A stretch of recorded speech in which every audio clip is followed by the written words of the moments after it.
नमस्कार। एक और टिप्पणी के साथ मैं अतुल चौरसिया। सभा में कोई खास हलचल नहीं थी।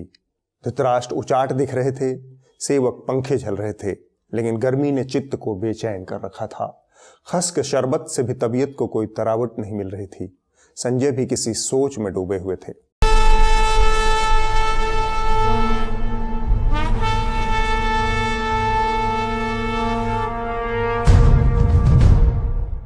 अचानक से धृतराष्ट्र कुछ बड़बड़ाने लगे, लिहाजा संजय तत्काल अलर्ट हो गए।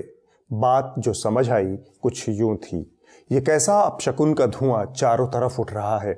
संजय के चेहरे पर खुशी छा गई। चहकते हुए बोले, महाराज, डंकापति का सपना पूरा हुआ है, उसी का हवन चल रहा है। जिस विकास का वादा उन्होंने 2014 में किया था, वह अब गांव-गांव तक पहुंच गया है। चारों तरफ चिताएं जल रही हैं, कब्रें खोदी जा रही हैं, विकास की लपटें आसमान छू रही हैं। धृतराष्ट्र के पल्ले कुछ नहीं पड़ा, सो उन्होंने संजय से ही पूछ लिया, तुम किस विकास की बात कर रहे हो?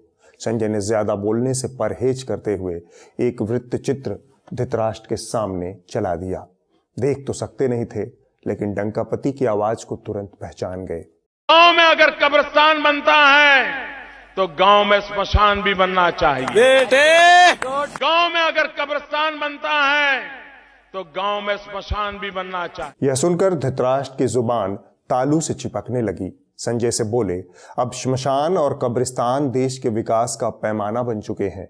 संजय बोले, जी महाराज, डंकापति के नेतृत्व में कोरोना पूरे देश में दिन दूना रात चौगुना विकास कर रहा है।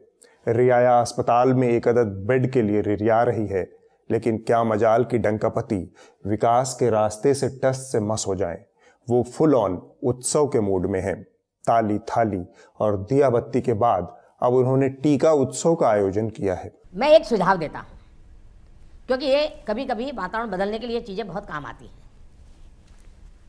11 अप्रैल ज्योतिबा फुले जी की जन्म जयंती है और 14 अप्रैल बाबा साहब अम्बेडकर जी की जन्म जयंती है। क्या हम 11 अप्रैल से 14 अप्रैल पूरे अपने राज्य में टीका उत्सव मना सकते हैं? एक पूरा वातावरण क्रिएट कर सकते हैं? धृतराष्ट्र ने पूछा, टीका उत्सव क्या भला है?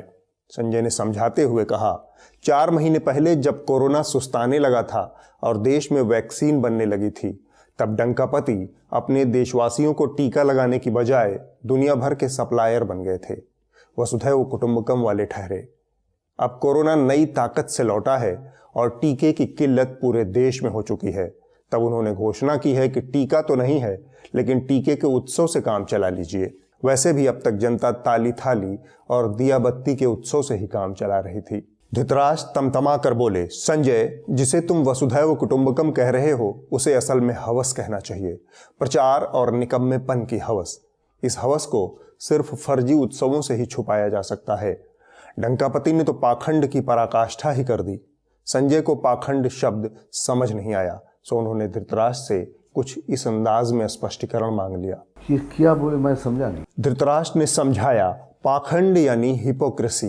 यह शब्द सुनते ही संजय की जीभ लपलपाई। ओहो, हिपोक्रेसी। इसी से याद आया महाराज, इस हफ्ते तो डंकापति ने हिपोक्रेसी के लगभग सारे कीर्तिमान ही ध्वस्त कर दिए। धृतराष्ट्र की दिलचस्पी भी अब बढ़ चुकी थी, सो बोल पड़े, वह कैसे?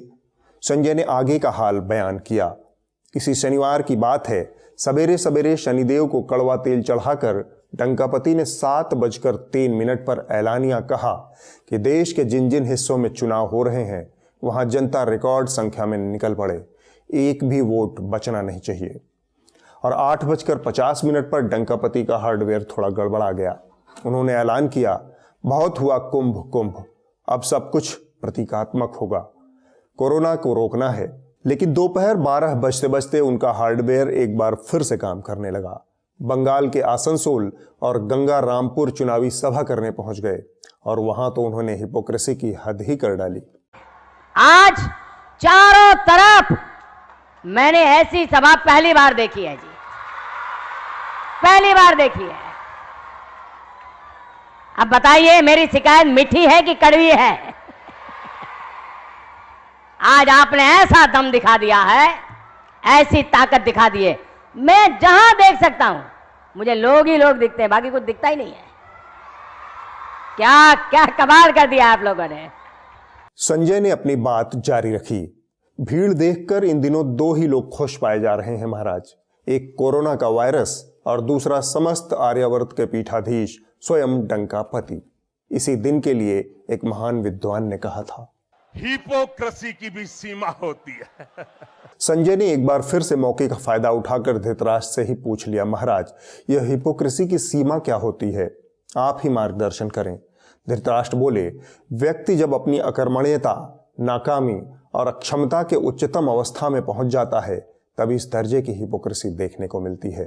खैर, तुमने अच्छा कुंभ मेले की याद दिलाई, थोड़ा वहां के सूरत हाल भी तो बताओ। संजय बताने लगे, मेला जगमग गुलजार है महाराज, धड़ाधड़ साधु कोरोना से बीमार पड़ रहे हैं।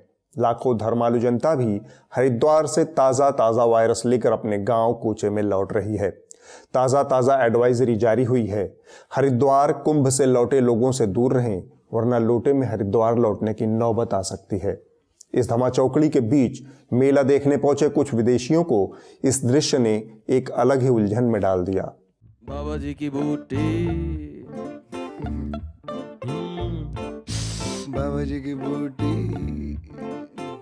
संजय ने अपनी बात जारी रखी, महाराज मेले में इस तरह के दृश्य देखकर कई विदेशी लोगों से पूछते पाए गए, आखिर साधुओं ने अपना मास्क इतना नीचे क्यों लगा रखा है। बड़ी मुश्किल से इन विदेशियों को समझाया गया कि जिसे वो मास्क समझ रहे हैं वो मास्क नहीं, माचो अंडरवियर का बड़ा भाई लंगोट है और एकदम सही जगह पर है। धृतराष्ट्र की कोफ्त बढ़ती जा रही थी। जम्बूद्वीप में सर्कस फिर से शुरू हो चुका था। वो गुस्से में भरे सभा से उठ खड़े हुए और अंतःपुर को लौट गए। धृतराष्ट्र संजय संवाद में फिलहाल बस इतना ही।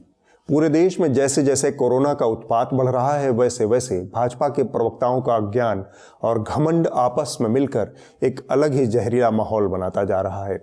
पिछले हफ्ते हमने भाजपा के एक प्रवक्ता गौरव भाटिया का जिक्र किया था।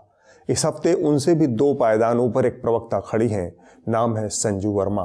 मैं सिर्फ कहती हूँ प्रधानमंत्री को जो करना है वो करेंगे, अमित शाह जी को जो करना है वो करेंगे, पर मुझे ये बताइए यदि सब कुछ प्रधानमंत्री नरेंद्र मोदी को करना है तो उद्धव ठाकरे क्या करेंगे? यदि सब कुछ अमित शाह को करना है तो अरविंद केजरीवाल क्या करेंगे? पंजाब में कैप्टन अमरिंदर सिंह क्या करेंगे?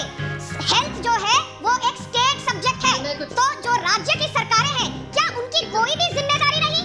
जो राज्य की सरकारें हैं अर्नब जी, क्या उनकी कोई जवाबदेही नहीं? पर दिल्ली तो बेहाल है, 11,000 से ज्यादा लोगों की मौतें हो चुकी हैं। इसकी जवाबदेही क्या अरविंद केजरीवाल देंगे? इसका भी टीकड़ा आपने मोदी सरकार के सर पर फोड़ दिया। महाराष्ट्र में 58,000 से ज्यादा लोगों की मौत हो गई, इसका भी टीकड़ा मोदी सरकार पर आप फाड़ देंगे। ऑक्सीजन सिलेंडर नहीं है, किसकी जिम्मेवारी है? मोदी सरकार। वैक्सीनेशन सेंटर बंद है, किसकी जिम्मेवारी है? मोदी सरकार। सब कुछ मोदी सरकार करेगी तो राज्य कर क्या रहे हैं? बीजेपी शासित प्रदेशों ने कोरोना महामारी के खिलाफ जो जंग और मुहिम चालू की है वो बहुत बेहतरीन ढंग से उन्होंने निभाया है और शासन प्रशासन ने बीजेपी के राज्यों में बड़े अच्छे तरीके से काम किया है। सोचिए, जितने चौड़े से संजू वर्मा ने ऑन स्क्रीन झूठ बोल दिया उसके लिए कितना बड़ा कलेजा चाहिए। 56 इंच का तो चाहिए ही कम से कम। मौजूदा केंद्र सरकार और उसके नेताओं की सबसे बड़ी विरासत यही है, ऊपर से नीचे तक भरोसे से झूठ बोलना सबको आता है। संजू वर्मा के इस धोखे और अज्ञानता भरे दावे के बाद कोरोना से निपटने की मौजूदा सरकारी प्रणाली के बारे में कुछ चीजें आप भी जान लीजिए, ताकि अगली बार जब संजू वर्मा से आपकी मुलाकात हो तो आप ये पूछ सकें। पिछले साल कोरोना के आसन्न खतरे के बाद लागू हुए लॉकडाउन के दौरान केंद्र सरकार ने ताबड़तोड़ कई निर्णय लिए थे। इनमें से एक निर्णय था 2 अप्रैल 2020 को केंद्रीय स्वास्थ्य और परिवार कल्याण मंत्रालय द्वारा जारी किया गया एक सर्कुलर। इस सर्कुलर के जरिए राज्य सरकारों को कोरोना के इलाज से संबंधित दवाएं, पीपीई किट, N95 मास्क और वेंटिलेटर्स जैसे उपकरणों की खरीद फरोख्त और उनके भंडारण से रोक दिया गया था। इसका अधिकार सिर्फ केंद्र सरकार को रह गया। राज्य सरकारों को केंद्र से इन चीजों के लिए निवेदन करना होगा। यह सर्कुलर कहता है कि राज्य अपनी जरूरत की चीजें 15 दिन में एक बार केंद्र से मांग सकते हैं। बाद में जब दिसंबर के महीने में वैक्सीन देने की प्रक्रिया शुरू हुई तब एक बार फिर से केंद्र सरकार ने स्वास्थ्य और परिवार कल्याण मंत्रालय के जरिए इस पर कड़ा नियंत्रण रखा। राज्यों के लिए सारी गाइडलाइनें केंद्र ने तय की। किस राज्य को कितना वैक्सीन मिलेगा यह निर्णय केंद्र सरकार करती है। रेमडेसिविर जैसी दवा से लेकर पीपीई किट, वेंटिलेटर तक सब कुछ के लिए राज्य केंद्र की दया पर निर्भर हैं। हाल ही में केंद्र के इस कड़े नियंत्रण के खिलाफ कई राज्यों ने अपना विरोध भी दर्ज करवाया है। अब लगे हाथ एक और चीज को समझ लीजिए, तब आपको एहसास होगा कि आज कोरोना के हालात बेकाबू क्यों हैं। नवंबर के बाद से जब कोरोना की पहली वेव थमने लगी थी, देश में नए मामले आने कम हो गए थे, उस वक्त केंद्र सरकार सुपरमैन बन चुकी थी। अपने ज्यादा से ज्यादा नागरिकों को वैक्सीन देने की बजाय मोदी जी वैक्सीन डिप्लोमेसी चला रहे थे। अगर ज्यादा से ज्यादा लोगों को उस वक्त वैक्सीन दे दी गई होती तो देश के पास अब तक एक प्राइमरी डिफेंस लाइन तैयार हो चुकी होती। लेकिन यह सब करने की बजाय केंद्र सरकार 3 काम पूरे मन से करती रही: सेंट्रल विस्टा का निर्माण, राम मंदिर का शिलान्यास और बंगाल में चुनाव। इस पूरी कचौधन में 4 महत्वपूर्ण महीने बर्बाद हो गए। देश कोरोना की दूसरी लहर में फंस गया है। संक्रमण की दर पहले से कई गुना ज्यादा है, मरने की दर भी बढ़ रही है। लेकिन मोहतरमा संजू वर्मा कह रही हैं कि भाजपा शासित राज्य कोरोना से निपटने में बेहतर प्रदर्शन कर रहे हैं। उनके दावे में ज्यादा तो नहीं, पर एक सच्चाई जरूर है। भाजपा शासित राज्य आंकड़ों को दबाने और मीडिया की नजरों से दूर रखने में बहुत अच्छा प्रदर्शन कर रहे हैं। यहाँ आपके सामने कुछ भाजपा शासित राज्यों की स्थिति हम रख रहे हैं ताकि संजू वर्मा का यह मुगालता भी यहीं खत्म हो। मध्य प्रदेश की हालत यह है कि यहाँ सरकार ने सारा जोर मरने वालों का आंकड़ा छुपाने पर लगा दिया है। नतीजा यह है कि जिस दिन कोरोना से 112 मौतें हुई थी, उस दिन सरकार ने सिर्फ 4 मौतों का आंकड़ा दिया था। और कर्नाटक की स्थिति यह है कि कोरोना के मरीजों की राज्यवार लिस्ट में ऊपर से तीसरे नंबर पर है और उत्तर प्रदेश किसी ब्लैक होल में तब्दील हो गया है। मुख्यमंत्री आदित्यनाथ स्वयं कोरोना संक्रमित हैं। यहाँ एक पत्रकार सारी सरकारी हेल्पलाइन, एम्बुलेंस, अस्पताल, मंत्री, उनके संतरी और अधिकारियों को एक के बाद एक फोन लगाने के बाद मर गया। किसी ने जवाब तक नहीं दिया। लखनऊ में पत्रकार मर गया। उत्तर प्रदेश सरकार हार्वर्ड यूनिवर्सिटी में जिंदा होने का नाटक कर रही है। गुजरात की स्थिति यह है कि यहाँ पर रिकवरी रेट 85.75% यानी सबसे बुरा है। इस वजह से यहाँ जो मरीज आ रहे हैं उनमें मरने वालों की संख्या बहुत ज्यादा है। हमारा एक पॉडकास्ट है एनएल चर्चा, जिसे आपका यह खाकसार ही संचालित करता है। इस हफ्ते की चर्चा में हमने गुजरात के सूरत हाल पर वहाँ के 2 पत्रकारों से विस्तार से बातचीत की। उसका एक हिस्सा हम यहाँ पेश कर रहे हैं। देखिए, गुजरात में जिस तरह से आपने बताया बहुत खराब परिस्थिति है, बहुत वेरी वेरी बैड सिचुएशन, क्योंकि बॉम्बे की चर्चा हो रही है नेशनल मीडिया में, दिल्ली में चर्चा हो रही है, प्रिंट मीडिया में चर्चा हो रही है, गुजरात की नहीं हो रही है। ये सही बात है। गुजरात में बॉम्बे की कंपेयर में केसेस बहुत कम है, लेकिन मोर्टालिटी डेथ्स बहुत हो रहे हैं। सूरत में भी वही हो रहा है, बहुत डेथ्स हो रहे हैं। इनफैक्ट सूरत म्युनिसिपल कॉर्पोरेशन ने, आपने अखबार में पढ़ा होगा कि 3 जो क्रिमेटोरियम्स थे जो 10 साल से वो बंद कर दिए थे, वो वापस शुरू किए। तो आप समझ सकते हो कि कितने मौत हो रही है सूरत में। अहमदाबाद में भी बहुत सारी मौत हो रही है।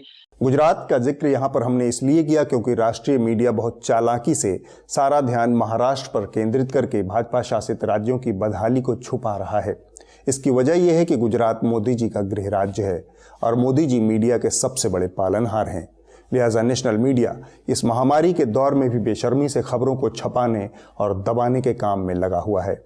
मीडिया के इस दिवालियेपन को दूर करने का एक ही तरीका है कि अब जनता यानी आप खुद मीडिया को समर्थन दें, ताकि मीडिया जनहित की खबरों को इस बेशर्मी से छुपाए नहीं। न्यूज़ लॉन्ड्री सब्सक्रिप्शन पर आधारित एक ऐसा ही प्लेटफॉर्म है। हमारा साथ दें ताकि खबरें आज़ाद रहें। कोरोना के भयानक संकट को हवा देने में हरिद्वार के महाकुंभ ने सुपर स्प्रेडर की भूमिका निभाई, लेकिन खबरिया चैनलों की अंतरात्मा अभी भी नहीं जाग सकी है। जिस निर्ममता से बिना किसी सबूत के ये चैनल साल भर पहले तबलीगी जमात के मरकज पर हमलावर थे, वह स्वर आज नदारद है। हद दर्जे तक सांप्रदायिक और सरकारी हो चुके भारत के खबरिया चैनलों ने इस मौके पर भी बेहयाई के कुछ नमूने पेश किए। तबलीगी जो है वो जो उनके पास गए थे, उन स्वास्थ्य कर्मियों पर थूक रहे थे।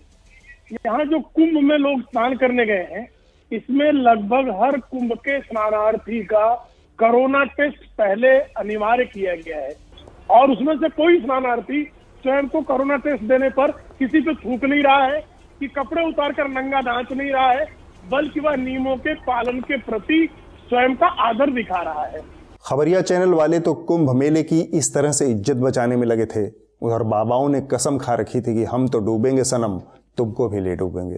तो फिर जान न्यौछावर करने के जो हमारे कितने पुराने लोगों ने सुनाए हैं, हमारे देश के लिए हमारे सैनिक प्राण दे देते हैं, हमारे धर्म के लिए, हमारी संस्कृति के लिए, सभ्यता के लिए लोग प्राण दे देते हैं, ये सारी बातें तो फिर बेमानी हो जाएंगी ना। अगर आस्था और व्यवस्था सामान्य वस्तुएं हैं, प्राण ही सबसे बड़ी चीज है, तो प्राण तो फिर सबसे बड़ी हो गई, फिर तो सारी कहानियां भारत की बेकार हो जाएंगी। आप कह रहे हैं लाखों की संख्या में यहाँ श्रद्धालु हैं, ये सत्य है कि इस समय हरिद्वार के कुंभ में लगभग 30 से 35 लाख श्रद्धालु हैं। 30-35 लाख श्रद्धालुओं के बीच में अगर 500-600 व्यक्ति कोरोना संक्रमित हो रहे हैं तो भी चिंताजनक तो है, लेकिन ये उतना बड़ा चिंताजनक विषय नहीं है। स्वामी जी, चिंता इससे भी कुंभ को बहाना बना करके भीड़ तो बंगाल के रैलियों में भी हो रही, तमिलनाडु से केरल तक के चुनाव में भी हो रही, और अभी एक और प्रश्न उछाला गया कि हॉस्पिटल ये मंदिरों से क्या होना है, और मंदिर क्यों है हॉस्पिटल, अर्थात बहाना कोई भी हो, सनातन हिंदू धर्म को निशाना बनाया जाए, हमारी आपत्ति यहाँ। बाहर क्या हो रहा मुझे पता नहीं, हरिद्वार में फिलहाल गंगा मैया की कृपा से कोई भय नहीं है, कोई परेशानी नहीं है। चारों तरफ निराशा और हताशा के बादल छाए हुए हैं।